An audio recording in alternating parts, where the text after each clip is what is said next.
couple of big endorsements have emerged for Senator Bernie Sanders. Two members of the squad are backing Bernie. Here's what Congresswoman Ilhan Omar had to say about it. I am so proud to endorse Senator Bernie Sanders for president. Senator Bernie Sanders is the only candidate that has built a movement and continues to build a movement that transcends gender, ethnicity, religion, and we know that in order to take on Trump, we're going to need a unifier, someone who understands what the fight looks like, and someone who is ready to defeat him. I'm one of the people that was inspired by the movement that the senator has built. Joining us now to talk about this big news and more is progressive YouTuber Kyle Kulinski. Welcome back, Kyle. Hey, thanks for having me. Appreciate it. So it looks like just a couple of typical Bernie bros lining up behind him. The narrative shatters in like 2 seconds. Yeah. What do you make of this endorsement, Kyle? I mean, and not just her, but also Congresswoman Ocasio-Cortez also is going to appear at that big rally with Bernie Sanders. I mean, there's been a debate we've had currently on the show about whether it really is a boost, given that so much of AOC supporters are probably already with Bernie. What do you think it means to the campaign to have this announcement now? No, I do think it's a boost.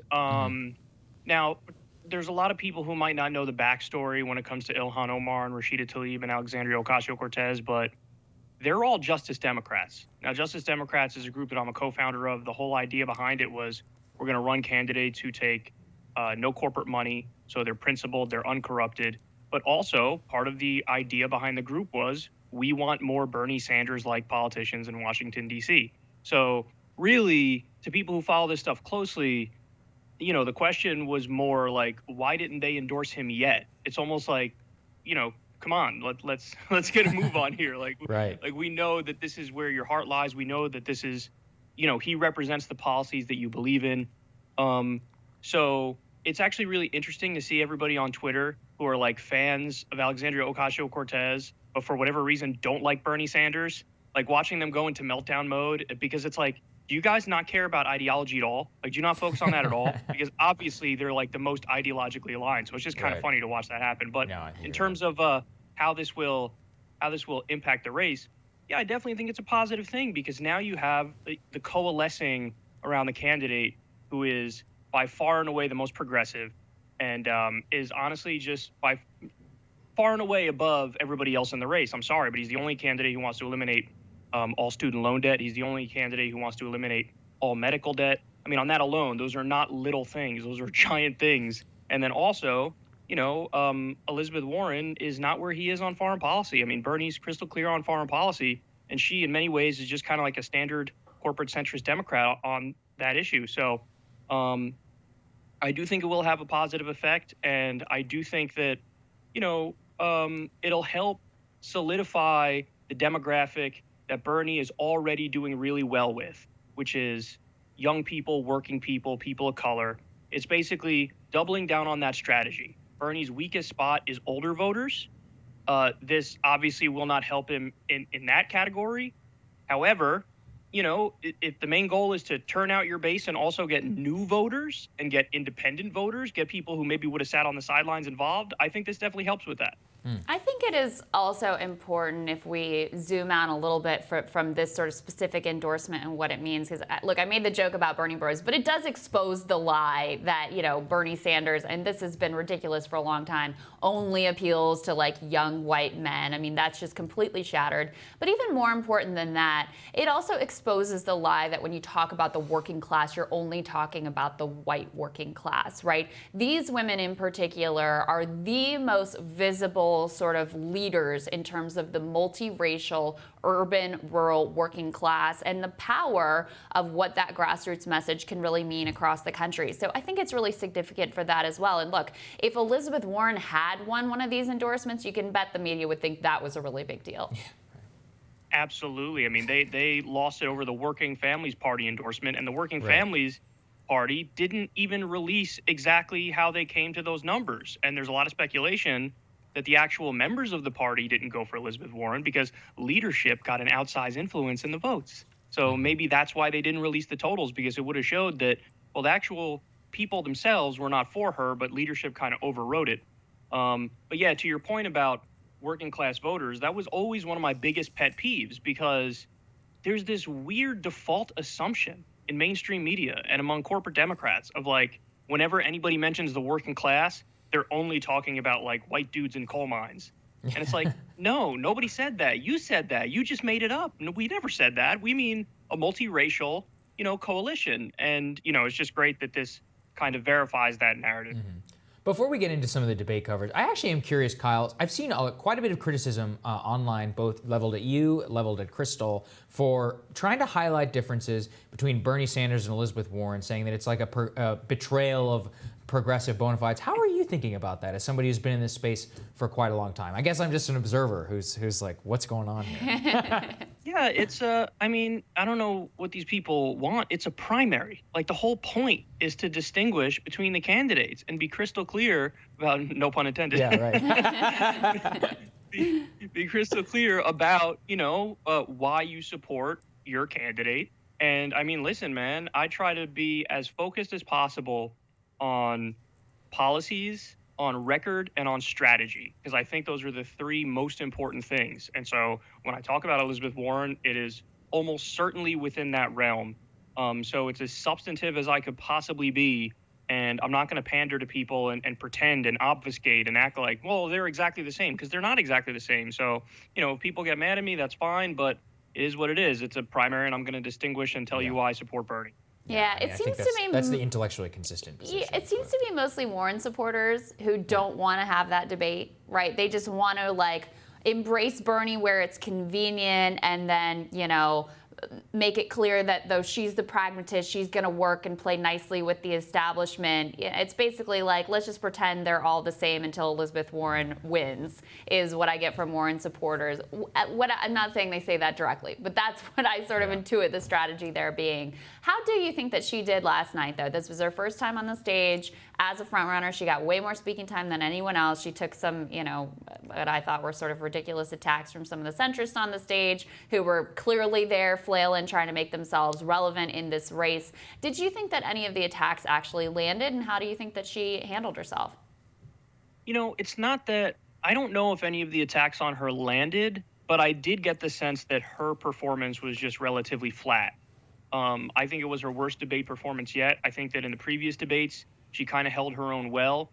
There's really no moment of hers that stands out to me. The thing that I first think of is that awkward back and forth with Biden, where she kind of was biting her tongue. Yeah.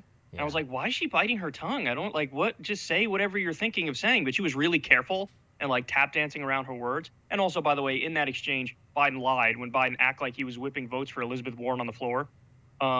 I saw that Ryan Grimm on your show actually was like, no, I actually checked and he was nowhere to be found. So that's classic Biden, just confidently say something and assert it. And then afterwards, people are like, oh, you had no idea what you were talking about. That's actually totally incorrect. But in terms of the exchange, I don't know. She just seemed flat to me all night.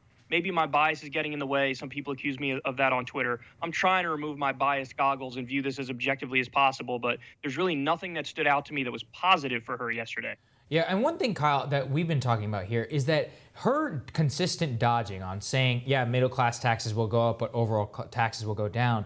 Overall costs will go down. Bernie Sanders, the honesty of just saying that and then embracing and pushing that the overall cost would go down under that plan, it just seems very evasive to over and over again refuse to say it. Now, her supporters have been on the show. Adam Green, he was saying that it was actually a savvy political move, not handing the Republicans an attack ad. But I didn't think it was a good look for her.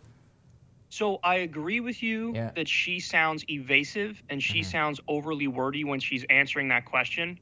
But I disagree with you on the overall strategy because it is a gotcha and Bernie is not being politically savvy in dealing with it.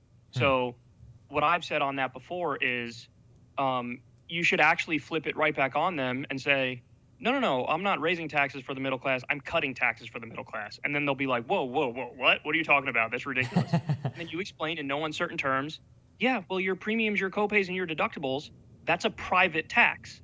It's a private tax. Right. You have to pay it, but it's to a private corporation. So when you do the math on it, and I eliminate all of your private taxes, but I raise your public taxes, you will net save money. Now, that's the point that Elizabeth Warren is trying to make, but she's not doing it in a good way because she doesn't have the quick, little soundbitey way of saying it where it rings true to people. She's just kind of like meandering all over the place. But I actually do disagree with you in terms of Bernie, because I think he is handing the Republicans a nice little talking point there. And I think that while he is being honest, it's a little bit too honest and not clever or savvy enough in dealing with this stuff in a way that really resonates beyond our own little lefty bubble. But see, honestly, I think people like that he doesn't try to focus test it or make it sound politically savvy, that he says the thing that he shouldn't say. I honestly think is part of his charm and appeal, and also frankly part of Trump's charm and appeal, that he would say things that you're like, you shouldn't say that, but people liked it because it made them feel like he was being honest even when he was lying through his teeth. I also wanted to ask you, though, we've got the fundraising numbers now officially from everybody from Q3. Bernie's out on top, both in terms of what he raised this quarter, but also in terms of cash on hand. He's got about an $8 million lead in terms of cash on hand over Elizabeth Warren. The other side of the spectrum, Joe Biden spent way more than he took in this quarter and only has $9 million in the bank. That is less than Kamala Harris. How is this going to affect him in terms of his appearance of strength as a quote-unquote front runner, but also in terms of what he can actually accomplish with his campaign? Listen, Joe Biden is running a 1990s campaign in 2019, and it's hopeless, because what he's doing is he's going around to all these wealthy, elite, liberal donors, and he's raising money, as much as he possibly can per person. So he's maxing out per person. There's no grassroots enthusiasm. There's no real boots on the ground. I mean, I'm sure that the number of people phone banking for Biden, knocking on doors for Biden, it's dwindling. If you talk to those people, they can't even tell you exactly why they support him. It's like I've called his support from the beginning default support. It's people who are not too involved in politics, but they know who Joe Biden is because he was the vice president and they've heard his name for a long time. So you ask him, and who do you support for president? I don't know who's running. Oh, Joe's running. Yeah, sure, Joe Biden. Why not? So that's his voter in my mind. And when you look at the enthusiasm for other candidates, I mean, Andrew Yang has a massive following on social media, and people are willing to go to the mat for him, and he has clear reasons why he's running. So you could see, I mean, this is a guy who, on paper, should be nowhere remotely near Joe Biden with a lot of these metrics, but he's close with the money. And it's because, again, Joe Biden's he's not running the new style campaign, which is let's reject big money. Let's go directly to the grassroots. Let's use that as part of our appeal. You actually tell people, hey, listen, I'm only raising money from you. So cut the check. I'm not going to Wall Street. I'm not going to the military industrial complex. So he's just an old school politician stuck in his old school ways. And we're seeing the results of that, and it's going to continue to dwindle. I mean, it's kind of a minor miracle that he's hanging on as long as he has to be a top-tier candidate. But, it will continue to go down, I think. And the strategy of his people of keeping him off the campaign trail as much as possible was actually secretly a brilliant strategy, because just like Hillary Clinton, the more he talks, the less people like him. Right, you're absolutely right. And that's something that Ryan Grim talked about last night, which is that a lot of Biden supporters, they don't watch debates. They don't watch or engage with a lot of this. Many of them were just watching the baseball game. They believe in this mythos figure of Joe Biden, and it's going to take a long time for a lot of that support to bleed out. Now, the question, Kyle, you talked about at the beginning of this interview about how Bernie is getting a boost. Who are the voters that he actually needs to fight for? Is it those Biden voters? Does he need to convince them to peel off? Where in the pool currently can he draw from in order to go up in these polls? Well, so I actually think of it a slightly different way. I don't really, if I was, running Bernie's campaign or advising Bernie, to me, I think you focus on the message itself and then the people will come. So I know that traditional political analysts would look at this and say, oh, okay, well, you're doing very poorly with older voters, so you got to try to get older voters. To me, I actually think a Trumpian model is better, because Donald Trump had no idea what he was doing. He was just kind of out there shooting from the hip. But what ended up happening was this really interesting dynamic where he never pivoted in the general election. He just was saying the same stuff that he was saying in the primary. You had all these overpaid analysts in mainstream media he's not pivoting. He's totally done. Look at this. There's no way this is going to work. And then it actually ended up working. So, It's the same thing with Bernie. If you focus on those bread and butter issues, if you go to the fundamentals, if you stay hammering away on the things that got you to this point, that's what's going to take you over the finish line. Because, healthcare ranks number one as the issue Americans care about. Okay, go out there, keep hammering Medicare for all. Explain in no uncertain terms why it's the solution. Talk about, student loan debt and eliminating that. Talk about free college. Talk about a living wage. Talk about ending the wars and reinvesting back here at home. And if you do that, you will attract every demographic except maybe really older voters and also, higher income voters, because higher income voters obviously stray away from Bernie Sanders. But outside of that, you'll get everybody. You'll get hardcore Democrats, the Democratic base. You'll get, independents. You'll even get right-leaning, sometimes even Republicans. So that's what you do. You focus on the issues, and then everybody else will come. Yeah, I mean, interesting. He and Andrew Yang have the most crossover Trump support, which just scrambles the signals of those commentators that you impersonated so brilliantly. Now, I know you love us, and that's why you wanted to come on the show, but you also wanted to let people know where you're headed. Tell us what's going on, Kyle. Yeah, so I will be at Politicon in Tennessee. It's on October 26th and October 27th. We're going to have a lot of fun. I will be debating Charlie Kirk. Oh my God. It'll be really interesting. I'll also be on a panel, well, a few panels I'm doing, but one of those panels involves Tomi Lahren, which should be very interesting because she probably only knows me as the person who has repeatedly performed a stone cold stunner on her on Twitter about 17 times. I don't know what that means. And there's also a meet and greet as well. It was originally for Sunday, but it'll be on the Saturday at, I believe, 1 o'clock. So anyway, if whoever's listening to this, if you're within 2 hours or 3 hours of Tennessee or whatever it may be, hop in a car, drive on over. I'd love to see you. And I hope you join me. I will be there. I will also be there on the ground, and we'll see if we can do a little interview while we're there too, Kyle. So Are you have you met Charlie? Have you met Charlie before? Do you know what you're debating him on? No, actually, it's really interesting because last year at Politicon, I did a panel with Charlie Kirk. It was me, him, and 2 other people. But basically, the idea of the panel was, how are we going to get along? Like, how are different political factions going to get along? And what's amazing is we actually did a little bit. Like, we could agree on stuff like Saudi Arabia bad. Like, that's something we agreed on for different reasons, probably because he hates Muslims. But yeah, it's we got along last time. I don't think we will be getting along as well this time, but that's okay because that's the point of the debate. Yeah, exactly. There All right. Well, thank you, Kyle. Really Thanks, appreciate Kyle. it. Great to see you. See you next time. Thanks, guys. Have a good one. All right, we'll have more Rising for you right after this.